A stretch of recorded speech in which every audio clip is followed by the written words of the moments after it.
So good morning everyone, and welcome back to another episode of the Deercast.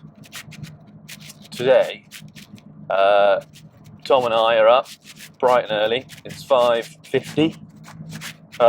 It is the beginning of November, so right at the start of the doe season, and Tom and I are back in the Buckinghamshire Oxfordshire borders, trying to get on top of some of the fallow numbers. So this morning we're going to be heading to a lovely little bit of woodland on an estate to try and work through that and see if we can get on top of some fallow deer. There are a lot of deer in this little bit of wood, and it's unfortunately crossed by footpaths and people who generally tend to take liberties with trespass, hence why we are getting up quite this early to beat anyone who is going to be trying to go out dog walking. Sort of public safety and all of that sort of thing is always top of our minds as stalkers when we are out trying to manage deer. So that's the plan number one. And then afterwards we are going to go to another little bit of woodland that's a couple of miles away, another big beech wood, to go and see if we can find some more fallow deer. Now the good thing about this, especially the second piece of woodland, is that it is a bit of a haven for the deer, and it is where obviously fallow deer, being a woodland deer, are spending most of their time during the day. So we're hoping that even as the light comes up and it gets brighter and later during the morning, that we will still manage to secure something. So do follow along with us and see how we get on. We are having our first Kipplauf Club outing this morning, so both Tom and I have got our Kipplaufs with us. Tom's got his Merkel K3, I believe, in 308, and I've got my lovely Bergara BA13 in 308. So come and join us for the morning and see how we get on. There we go. Typical fashion as you're driving out stalking.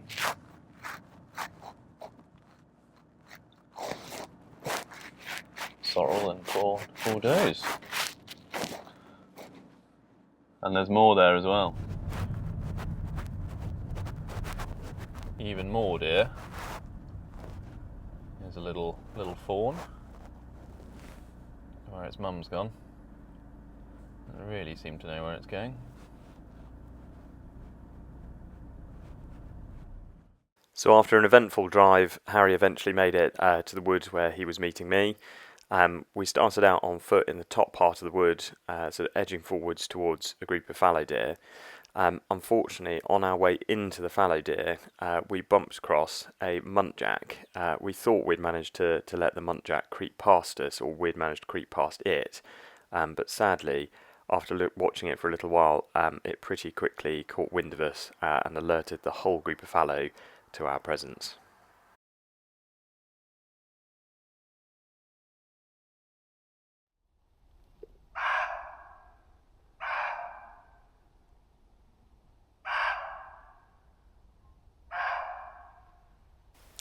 So after all the barking from that muntjac, the group of fallow cleared off pretty quickly.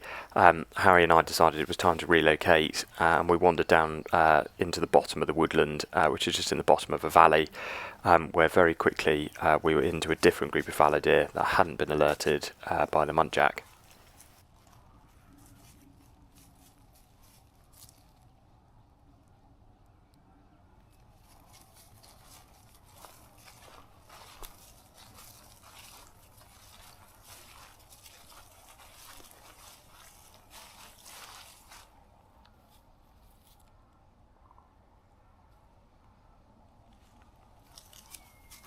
So there was a big group of fallow off to our right hand side in the bottom of this bit of woodland, What was key was trying to firstly get a safe shot at them, but also get a shot that we could thread through some of these branches, because in some parts of the woodland off to our right it was very, very thick.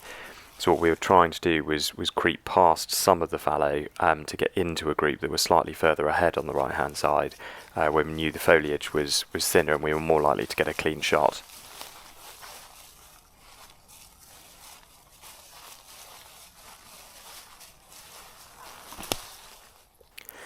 So we managed to get into a large group of fallow that split into two groups ahead of us.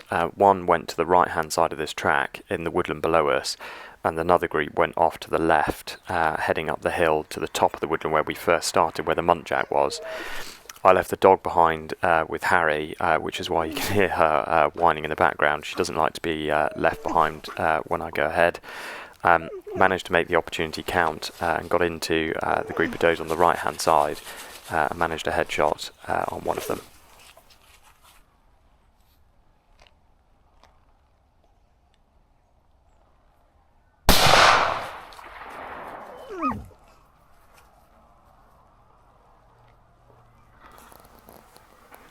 So the group of deer that were on the left hand side of the track were a bit confused by the shot and stayed put. I therefore thought it was a good idea to try and sneak forward and see if I could get on a shot at the group that was still stood there on the left hand side.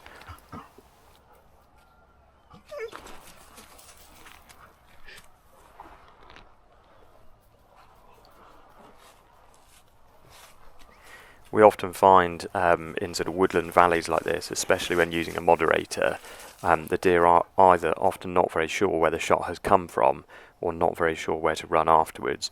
So if you are careful, you can get back into a group of deer like this to get a second shot.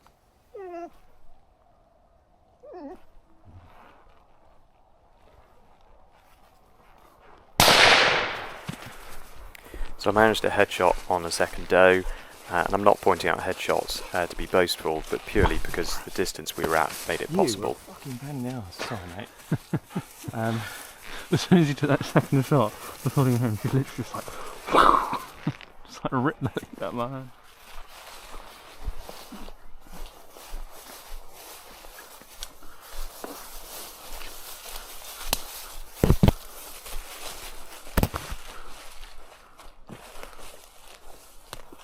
So hello everyone, a little bit fast and furious for you there. Coming through the woods, initially we came across a group of fallow, but between us and them was a muntjac.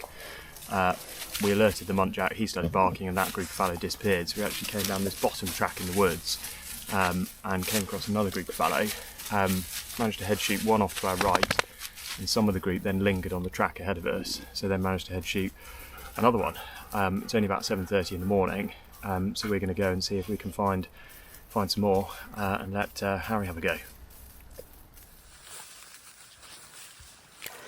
So we did have a bit of a further look through this woodland, but eventually decided that I'd made plenty of noise and the rest of the fallow were either pretty on edge or they'd scarpered. So we decided to relocate to another woodland nearby where Harry had a bit of luck.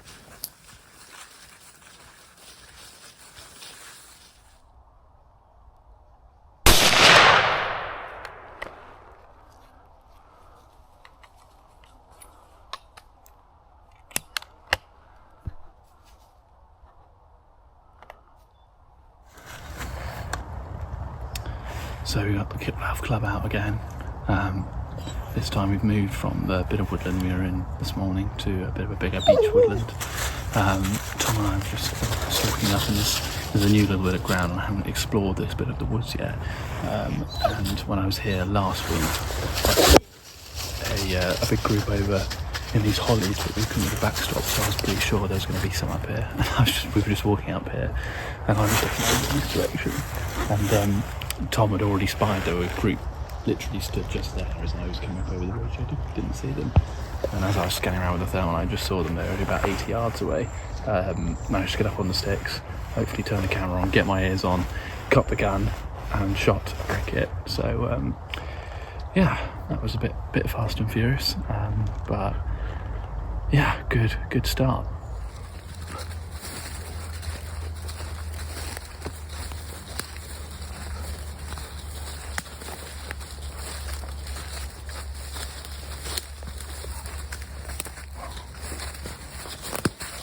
cricket, it was a doe.